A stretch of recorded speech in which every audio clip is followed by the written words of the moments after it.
Okay, so I thought I'd talk a little bit about China's visa-free policy, which has allowed me to come here 2 years in a row on transit and explore Shanghai without any need for a visa or anything. So really, all you do is, first of all, make sure you know what city you're going into and what their policy is, because it does vary from city to city. But Shanghai seems to be the most open one, or the one that has the longest number of hours where you can stay here, which is 144 as of 2016 sometime. So basically, when you land, you just have to prove that you have an onward flight within those 144 hours. Now other cities it's 72 hours. Some cities just have a 24-hour policy. So you just follow the signage when you come into the Shanghai airport, and basically that's all you do. You just have to make sure you have everything booked, because if you don't, they're definitely going to be calling your hotel, or at least double checking to make sure you actually have a reservation, and make sure your flight is within those 144 hours. Now, technically speaking, the allotment that you have only lasts, only starts the midnight after the day you come. But so far, every person I've run into, both in the US at the airport and Canada at the airport, they don't really follow that. They just kind of take your flight in, flight out times and calculate whether you're within 144 hours.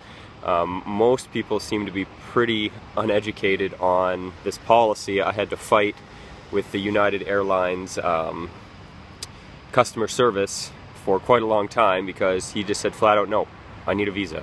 You gotta have a visa to come to China. Well, I had to stand there and say, look, I've done this last year. I know it's okay. They've expanded it to 144 hours since last year. Last year it was 72 hours. And they weren't gonna let me on the flight. He just kept shaking his head, nope. And then he called the United help desk and got them to, I guess, double check. But basically the help desk said, no, he can't board. Can't give him his boarding passes. So I refused to leave the lineup, and I said, no, you're going to talk to somebody who knows what they're talking about. He called over another girl who wasn't quite as dismissive, but basically she said, okay, call this lady, I forget her name, she was talking to him, she said, call this lady and say, all right, if she says yes or no, then it is what it is. So he called somebody, clearly somebody of a little more importance, was on the phone for quite some time, and then said, all right, are you checking any baggage? Nope. And gave me my boarding passes.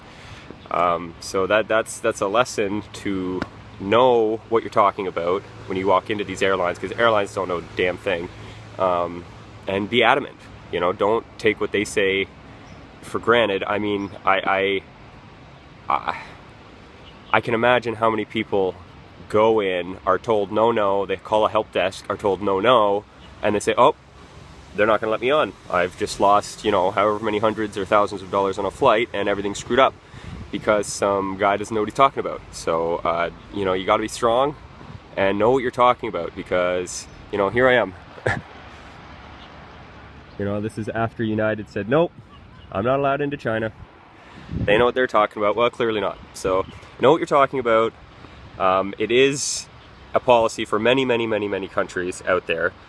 Make sure you are holding a passport from one of those countries, and be adamant. So yeah, that's basically how their visa-free policy works. It's fantastic. I think I don't know why more countries can't do stuff like this. I imagine it's to promote their tourism and to allow people to stop into the city along their way to their destination. Now that actually reminds me, the rules regarding the 24, 72, 144-hour policy state that you must be flying out to a third country. So don't expect to fly to China for 5-6 days. It's technically 6 days for the 144-hour policy. Don't expect to fly and then just fly home and take a 6-day vacation, because they're not going to let you. And you better make damn well sure that you're not being routed through another Chinese city, whether you're getting off the plane or not.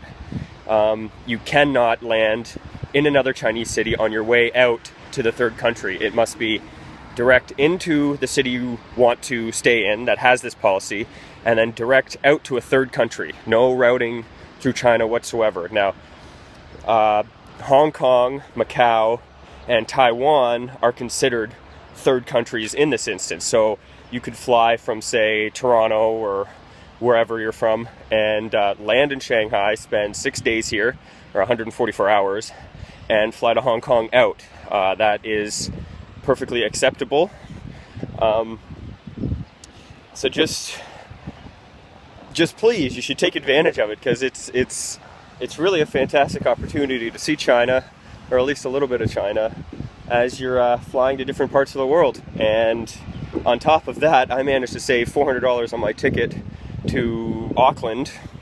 Well, New Zealand. I'll be flying within New Zealand after I get to Auckland, but I saved nearly $400 on my flight just by spending 5 days in Shanghai and finding a cheap flight out within that time frame. So it's really something you should consider. Okay, sorry about that. I ran into a park with a group of children playing, so I kind of had to cut it short. So basically all I'm saying is look into the visa-free policy. It's a great way to both save money and see China. And don't let the airlines give you any crap. So have a good one, and I'll see you somewhere in the world.